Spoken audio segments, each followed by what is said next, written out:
Hey everyone, welcome back. I want to talk today about calculating the standard enthalpy change for a reaction. And if you remember, enthalpy changes for us just means heat.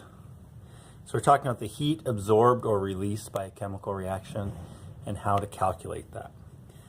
So any reaction can be written as a sum of the formation reactions or the reverse of formation reactions for the reactants and products. So there's some new terms there, a formation reaction for one, and we'll learn about that in a second. But first, just think about that statement. Any reaction can be written as a sum of formation reactants for the reactants and products. So that sounds sort of like Hess's law, which said if you can do this, if you can write any reaction as the sum of individual reactions, then the energy associated, the enthalpy change associated with that reaction is just the sum of the enthalpy change of the initial reactants. So that's exactly what we're doing.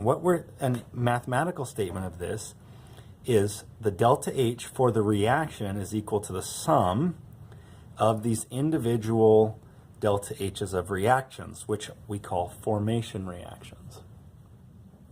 So before we get into actually how to do this, let's break down some of the notation that you see.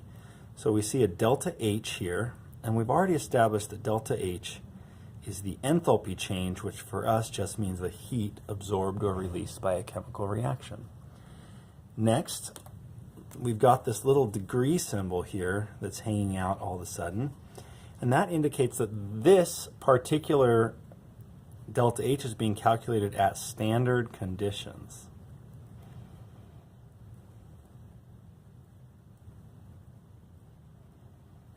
So what are those standard conditions? Well, it's sort of like in the gas law chapter, but we use a slightly different conditions here.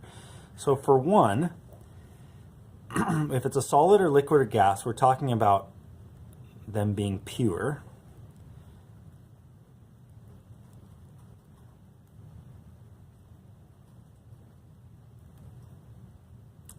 We're talking about the pressure being exactly 1 atmosphere. And the temperature actually being exactly 25 degrees Celsius usually, which is a little different than we used in gas laws. If it's in a solution, we're talking about solutions being at 1 molarity, if that's what we're discussing. So pressure of 1 atmosphere, temperature 25 degrees Celsius. If it's a particular compound that's not mixed with anything, it would be a pure liquid or gas, or if it is mixed with something in a solution, it would be at exactly 1 molarity. And then last, we've got this new symbol here, F. That stands for the formation reaction.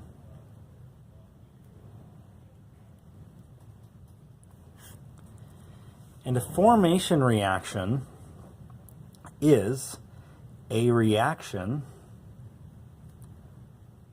that forms a particular chemical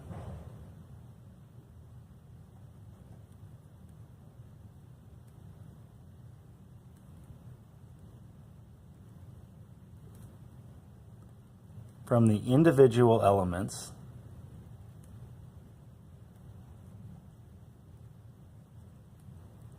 in their standard states.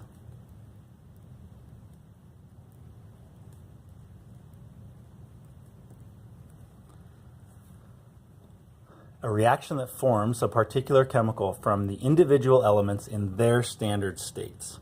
So let's give an example of this. What would the formation reaction be for water? Well, it's going to form that particular chemical. So it's going to form water, let's just say it's liquid water, from the specific elements in their standard state. So you have to know something about what the standard state of each chemical is. But in this case, the standard state of hydrogen, it's a diatomic element, so it's H2 gas plus O2 gas, because that's a diatomic element as well. So we need some of both of them. We need to balance this reaction.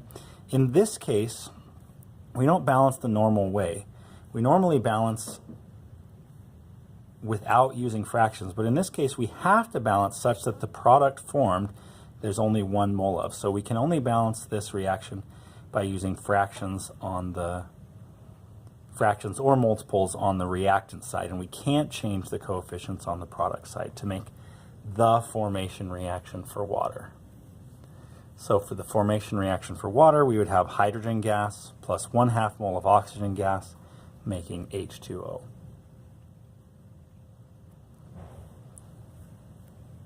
All right, so that's a formation reaction. So what we're saying here is that if you had somewhere a table of values that gave you formation reaction changes in enthalpy, you could add up the sum of the reactants formation reaction changes of enthalpies and subtract it from the sum of the products formation reaction changes in enthalpies.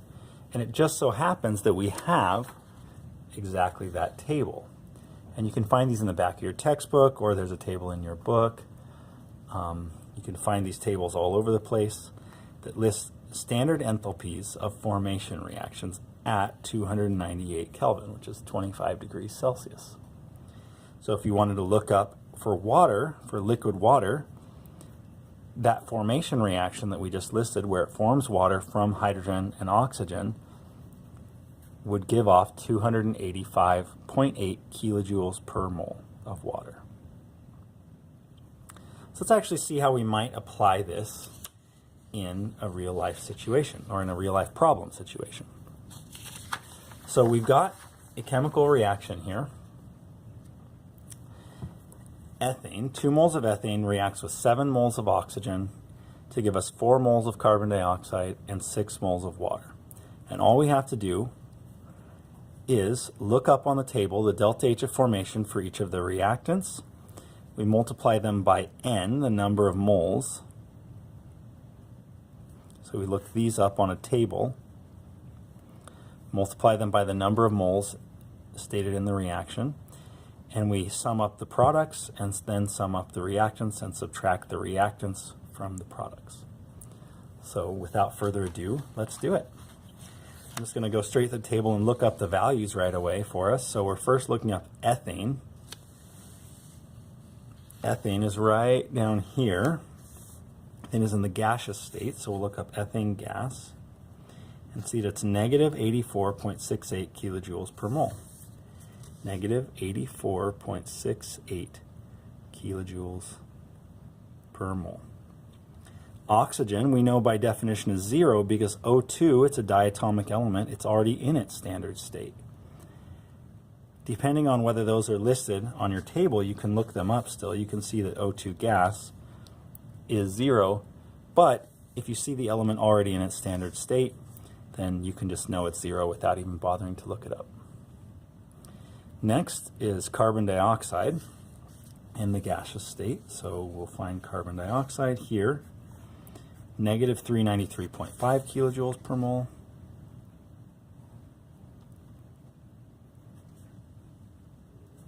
And then liquid water, negative 285.8 kilojoules per mole.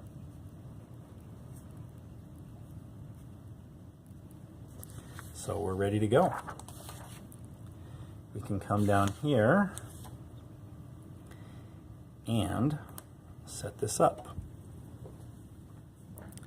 Delta H is equal to the sum of the number of moles times the delta H of the products minus the sum of the number of moles times the delta H of reactants.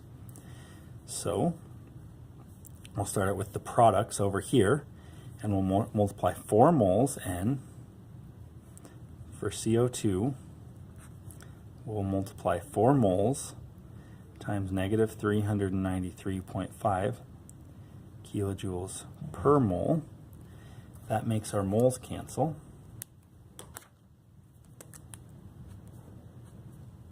And that works each one. That's how you're going to add it up in just kilojoules.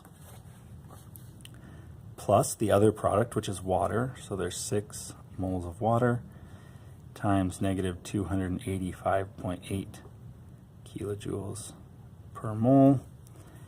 And then we subtract the reactants. So I'm just going to put a big parentheses around them in a different color. So the number of moles of ethane is 2. 2 moles of ethane times negative 84.68 kilojoules per mole plus 7 moles of oxygen times 0 kilojoules per mole. And you actually could have just left that term out. Since you know it's multiplied by 0, it's going to be 0. So I've used the different colored parentheses so that you can see that this negative sign applies to everything in there. You've got to add that all up and then subtract it. Or you could just distribute that negative sign to each term, whichever way is easiest for you to keep track of. Then all you got to do is plug that all into your calculator, and you will get negative 2,957.4 kilojoules for that reaction. That's it. That is your delta H of the reaction under standard conditions. There you have it. Thanks for joining me.